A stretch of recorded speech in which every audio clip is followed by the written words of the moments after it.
Hi, my name's Brent Nicholas. I'm executive producer on Amazing Spider-Man the video game. Today I've got a chance to actually show you one of the coolest things I think is we finally brought Spider-Man back to Manhattan. It's your playground like you've never seen it before. Navigation for the game has been totally revamped from the ground up. We've actually taken the camera and pulled it much closer to Spider-Man. As I'm swinging through the city, it actually gives you a much stronger sense of velocity and speed, but more than anything else, you get a sense of vertigo as you're leaping from the top of a skyscraper all the way down to the levels close to the street. In a back alley, over. One of the things that I actually get to use throughout the game, I've got this cool new Oscorp branded cell phone that I can use to give access to my missions, to show me what's going on in the city. The Osphone actually gives me the ability to tap into police frequencies and get word of all the crimes that are happening throughout Manhattan. We've actually got petty crimes that are happening throughout the city at all times, whether it's car chases, bank heists. It's constantly happening throughout the city and it changes over the course of the game. One of the things I'm going to show you real quick is I'm going to jump in and help a civilian who's actually getting accosted by some thugs. So watch for a sec while I actually take these guys out.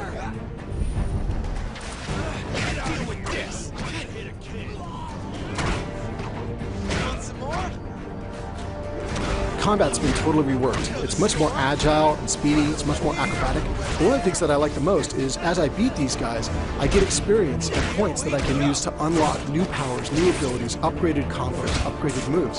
So I highly encourage you guys to try it all out and see how far you can get. So now that I've saved that civilian, I'm going to go ahead and web swing over to another nearby encounter where there's a police car chase that's about to take off in the city.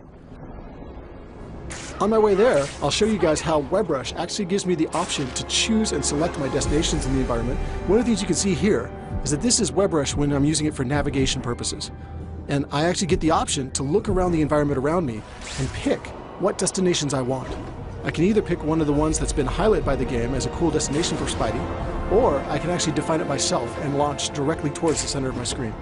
One of the coolest things about it is it lets you interact with the environment like never before. You can run off walls, you can run up walls, you can bounce off of flagpoles and spin around them. You can go down the street, run along the length of a bus, leap up and catch a light pole and fly away from there. Logging in progress, over. Consider it done. So now as I'm overhead looking down at the area below, you'll see that in my WebRush choices there's actually a green vehicle down there. If I choose that, then that means I'm going to kick off a police car chase in the nearby area.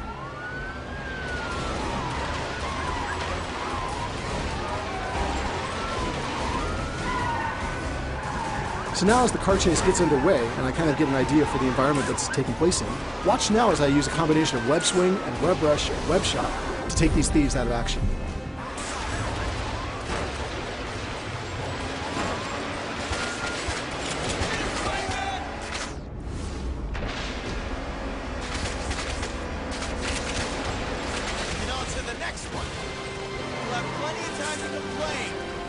So now I've beaten that guy, I wanted to say thanks for watching. We're super excited about the game and can't wait to hear your feedback once you get your hands on it as well. The game's going to be on shelves June 26th in the US and available globally June 29th. So be sure to go and pre-order your game and get some exclusive content like play as Stan Lee or even play as Rhino and get to smash around Manhattan yourself.